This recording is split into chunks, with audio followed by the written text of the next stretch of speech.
दोस्तों to my challenge techno सबका स्वागत है। दोस्तों मोटोरोला ने अपना मोटो G9 को इंडिया में लॉन्च कर दिया है। इसका जो 4GB 64GB वाला वेरिएंट है ये हमें 11,499 रुपीज़ में देखने को मिलता है इंडिया में। तो दोस्तों आज हम इस वीडियो में इसी के बारे में पूरा डिटेल्स में बात करने वाले हैं। तो इस वीडियो में हम बात करने वाले हैं इसका पूरा हाईलाइटिंग फीचर्स और स्पेसिफिकेशन के बारे में फुल इन डेप्थ रिव्यू करने वाले हैं। और इसी के साथ हम बात करेंगे इस फोन का कुछ खास स्पेसिफिकेशन के बारे में, और इसी के साथ हम अपना हॉनेस्ट ओपिनियन भी शेयर करेंगे। और इस फोन में हमें क्या क्या फीचर देखने को मिलता है, क्या प्राइस के हिसाब से ये फ़ोन ठीक है या फिर नहीं है, तो हम सब कुछ बताएंगे इस वीडियो में पूरा डिटेल्स में। तो अगर आप जानना चाहते हो तो आप मेरे साथ इस वीडियो बने रहिए और वीडियो को पूरा ध्यान से तक देखते रहिए।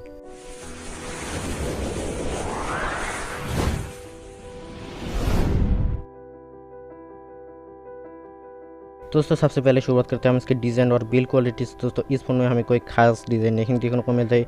पीछे की तरफ यहाँ पर हमें ट्रिपल कैमरा देखने को मिल जाता है एक LED फ्लैश के साथ, और उसी के नीचे यहाँ पर हमें एक फिंगरप्रिंट सेंसर देखने को मिल जाता है और मोटोरोला का ब्रांड भी देखने को मिल जाता है।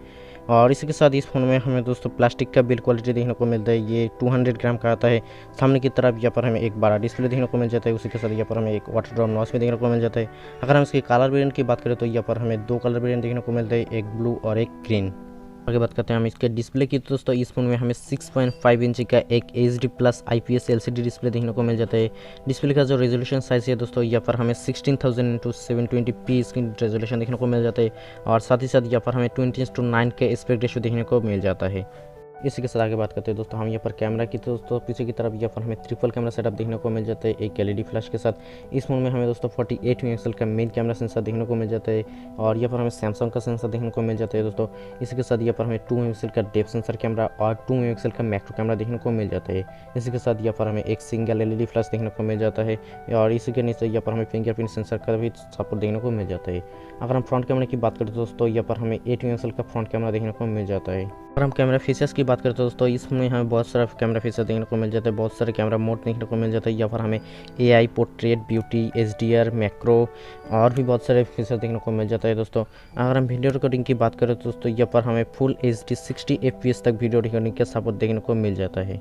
आगे बात करते हैं हम दोस्तों यहाँ पर परफॉर्मेंस की तरफ। तो दोस्तों इस फोन में हमें स्नैपड्रैगन 662 वाला चिपसेट देखने को मिल जाता है।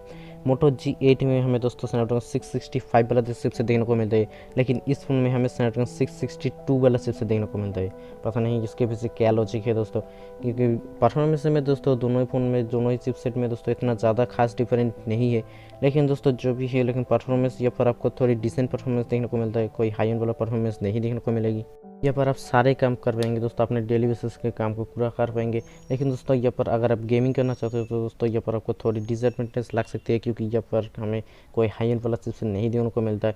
यहाँ पर अगर आप गेमिंग करना चाहते हो तो यहाँ पर आपको लो ग्राफिक्स में सेट करना पड़ेगा, यहाँ पर आप हाई ग्राफिक्स में गेमिंग नहीं कर सकते। अगर हम इस प्रोसेसर की बात करें तो दोस्तों ये एक 2 GHz ऑक्टा कोर प्रोसेसर है, और यहाँ पर हमें एड्रीनो 6.10 वाला GPU देखने को मिल जाता है।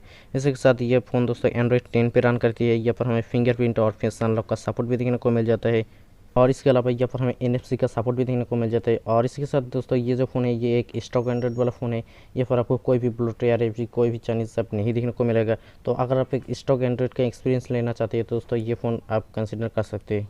इसी के साथ आगे बात करते हैं दोस्तों हम यहाँ पर बैटरी की तरफ। तो दोस्तों इस फोन में हमें 5000 mAh का एक बड़ा बैटरी देखने को मिल जाता है, और यहाँ पर हमें 20 वाट का फास्ट चार्जिंग का सपोर्ट भी देखने को मिल जाता है, और ये आपको दोस्तों बॉक्स में भी मिलेगा।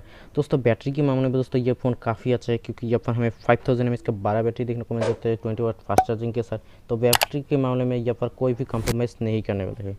ओवरऑल बात करते हैं दोस्तों इस फोन में हमें कोई भी इतना ज़्यादा खास फीचर्स नहीं देखने को मिल जाते, यही बेसिक फीचर देखने को मिल जाते हैं जो कि हमें बाकी ब्रांड की तरफ से देखने को मिलता है इसी प्राइस रेंज में। तो ये फ़ोन कुछ हद तक सही है दोस्तों, इसमें हमें हर चीज़ बैलेंस देखने को मिल जाता है, क्योंकि यहाँ पर हमें 48 मेगापिक्सल का कैमरा देखने को मिल जाता है, 5000 mAh की battery with 20 watt fast charging के सपोर्ट के साथ, फिंगरप्रिंट सेंसर देखने को मिल जाता है, 6.5 इंच का एक HD डिस्प्ले, और इसी के साथ यहाँ पर हमें दोस्तों NFC का सपोर्ट देखने को मिलता है, जो कि बाकी किसी भी फ़ोन में हमें नहीं देखने को मिलता है।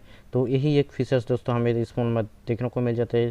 तो दोस्तों अब हम बात करते हैं कि ये फ़ोन किन लोगों को लेना चाहिए। दोस्तों ये एक बेसिक एंट्री लेवल स्मार्टफोन है दोस्तों। यहाँ पर आपको एक डिसेंट वाला परफॉर्मेंस देखने को मिलेगा, यहाँ पर आपको हाई एंड परफॉर्मेंस नहीं देखने को मिलेगी। तो ये फ़ोन उन लोगों के लिए है जो कि अपने फ़ोन को डेली बेसिस के काम को पूरा करने के लिए लेते हैं, जो कि अपने फ़ोन में ब्राउजिंग करते हैं या फिर वीडियो वगैरह देखते हैं। तो उन लोगों के लिए दोस्तों ये फ़ोन अच्छा है, काफ़ी अच्छा है। लेकिन दोस्तों ये फ़ोन गेमिंग के लिए बिल्कुल भी नहीं है, क्योंकि यहाँ पर आप हाई ग्राफिक्स में गेम को नहीं इंजॉय कर पाएंगे। तो यही एक डिसएडवांटेज है दोस्तों इस फ़ोन का। अगर आप अपने फ़ोन को डेली बेसिस पे अपने नॉर्मल यूज़र्स के लिए यूज़ करेंगे दोस्तों, तो ये फ़ोन आपके लिए एक बेटर ऑप्शन हो सकता है दोस्तों। बाकी आप मुझे बता सकते हैं कि आपको ये फ़ोन कैसा लगा, आप मुझे नीचे कमेंट करके ज़रूर बताइए। बाकी अगर हम इसकी प्राइस और इसकी अवेलेबिलिटी की बात करें दोस्तों, इसका जो बेस वेरिएंट है 4GB 64GB, ये हमें 11,500 रुपये में देखने को मिल जाता है फ्लिपकार्ट पर। तो अगर आप इसे खरीदना चाहते हैं तो दोस्तों यहाँ पर आप 31 अगस्त को इसका फर्स्ट सेल है, तो यहाँ से आप परचेस कर सकते हैं दोस्तों। फिलहाल इस वीडियो में इतना ही। बाकी आप मुझे बता सकते हैं कि आपको ये फ़ोन कैसा लगा, आप मुझे नीचे कमेंट करके जरूर बताइए दोस्तों। उम्मीद है कि आपको वीडियो पसंद आई होगी। अगर वीडियो पसंद है तो लाइक करें, कमेंट करें, अपने दोस्तों के साथ शेयर करें, और हाँ, आपने अभी तक मेरे चैनल को सब्सक्राइब नहीं किया तो सब्सक्राइब करके बेल आइकन को प्रेस कर दीजिए ताकि मुझे लेटेस्ट वीडियो की अपडेट मिलती रहे।